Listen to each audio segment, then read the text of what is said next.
Pilkada Jakarta, sejak awal Presiden PKS Ahmad Saiku sudah memberikan arahan agar mengusung kader sendiri. Nah, pada rapat kemarin kita sudah putuskan bahwasanya kita akan mengusung Muhammad Sohibul Iman, mantan Presiden PKS, mantan Wakil Ketua DPR RI, dan mantan Rektor Universitas Paramadina. Salam NKRI teman-teman semuanya. Anies ditinggal PKS. Kali ini PKS tidak akan mengusung Anies Baswedan sebagai calon kepala daerah di Pilkada Jakarta mendatang. Namun PKS akan mengusung kadernya sendiri, yaitu Sohibul Iman.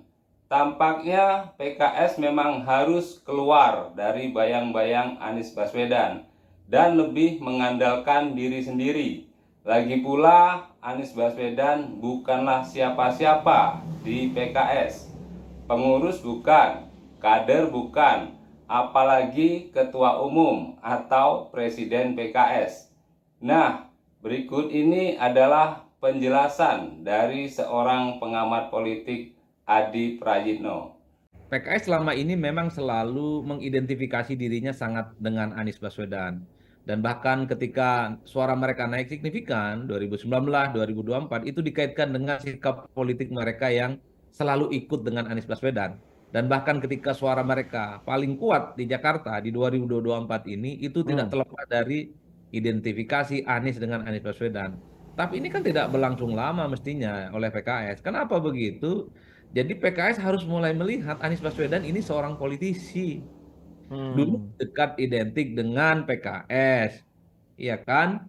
2024 identik dengan Nasdem. Faedahnya juga didapatkan oleh Nasdem. Di dapil-dapil yang selama ini Nasdem tak ada calon anggota dewan atau dewan terpilihnya juga mulai muncul. Di Banten salah satunya. Kemudian di 2024 dalam konteks Pilgub, kemudian ya harus diakui Anies itu mulai diasosiasikan dengan PKB, tak lagi dengan PKS. Artinya apa? Yang ingin mendapatkan faedah Anies Baswedan itu bukan lagi hanya PKS. Jadi dalam konteks inilah mestinya PKS harus mulai berpikir, harus keluar dari bayang-bayang mendapatkan keuntungan secara elektoral dari Anies Baswedan. Untuk konteks Pilgub ini saya kira nggak ada lain bagi PKS harus mampu memajukan kader mereka untuk bisa bertanding. Minimal jadi wakil. Kenapa wakil, Bang? Saya kira penjelasannya tiga hal. Pertama, dari segi popularitas dan elektabilitas, kader-kader PKS yang dimunculkan kepada publik itu tidak sekuat Anies Baswedan, tidak sekuat Ridwan Kamil, dan tidak sekuat nama-nama lain. Jadi wajar kalau kemudian PKS ini seakan-akan portofolio politiknya untuk Jakarta hanya sebatas calon wakil gubernur. Itu prinsipnya. Yang kedua, PKS ini tidak bisa maju sendiri tanpa berkoalisi dengan partai yang lain. Sekalipun pemenang pileg, tapi suaranya belum genap sebagai syarat partai politik tunggal untuk mengajukan calon gubernur dan wakil gubernur sendiri. Kalau mau ditambahkan variabel logistik. Jadi PKS ini kan dinilai tidak terlampau punya logistik untuk memanaskan mesin-mesin politik di tengah persaingan yang saya kira membutuhkan logistik yang cukup berlimpah. Salah satunya di Jakarta. Jadi tiga hal ini yang sepertinya membuat kenapa kader-kader PKS ketika disampaikan kepada publik tidak langsung mendapatkan sambutan dari partai-partai lain. Saya menghitung sejak lama PKS ini kan paling awal sebenarnya mengumumkan nama-nama kader mereka yang akan diusung di Jakarta. Ada 3 orang. Tapi kita cek satu persatu. Kok rasa-rasanya tak ada partai politik lain yang langsung nyambar, tertarik untuk menjadi koalisi dari PKS. Tapi beda ceritanya. Ketika Anies muncul, PKB langsung deklarasi. Ketika Ridwan Kamil muncul, oleh Golkar dikasih mandat untuk Jakarta dan Jawa Barat, 2 partai langsung nyorong, yaitu Gerindra dan PAN. Bahkan Projo yang dianggap sebagai replika dari politik Jokowi mendukung Ridwan Kamil. Itu artinya apa? Karena sosok Ridwan Kamil relatif punya daya jual dibandingkan dengan nama yang lain. Kalau kader PKS itu punya nilai jual, popularitasnya oke, elektabilitasnya mantap, saya kira partai-partai yang lain akan berbondong-bondong ya untuk memberikan dukungan politiknya dan itu tidak dimiliki. Dalam konteks itulah ketika ada tawaran dari kubu Kim memberikan karpet yang cukup lebar kepada PKS sebagai calon wakilnya Ridwan Kamil, kalau itu fix, disetujui dan firm, saya kira kesempatan ini harus diambil.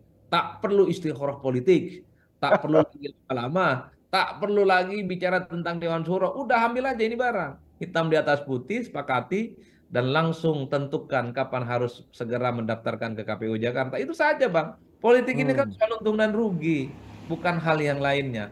PKS punya kesempatan 5 tahun menata kembali kekuatan politiknya di Jakarta, mendapatkan kekuatan politik yang berlimpah, ketimbang harus berada di bawah bayang-bayang Anies Baswedan berharap akan mendapatkan suara yang banyak.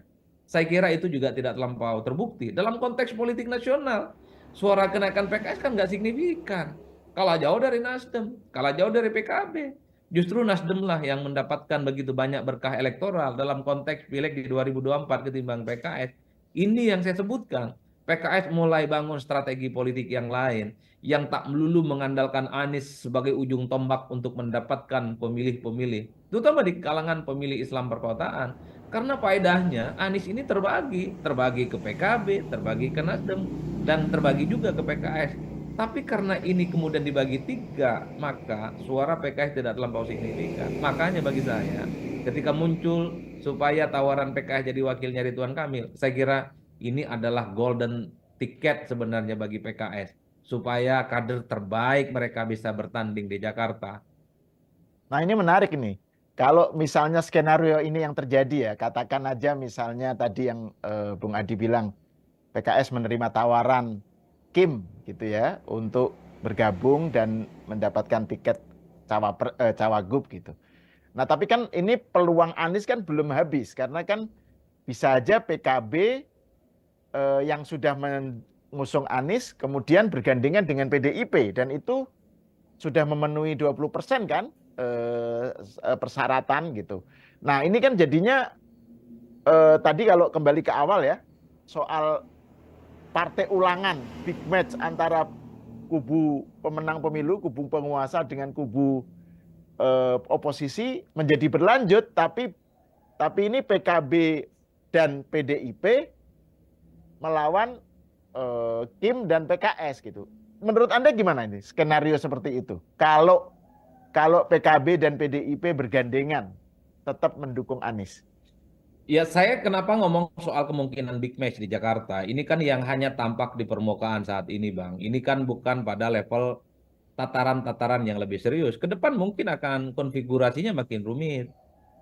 Misalnya begini, kalau memang PKB dan Nasdem itu serius ingin berkoalisi dengan Prabowo dan Gibran, bukan tidak mungkin persoalan jagoan mereka di Jakarta akan dinego. Bisa tidak PKB dan Nasdem itu tidak usung Anies kalau mau gabung dengan Prabowo dan Gibran.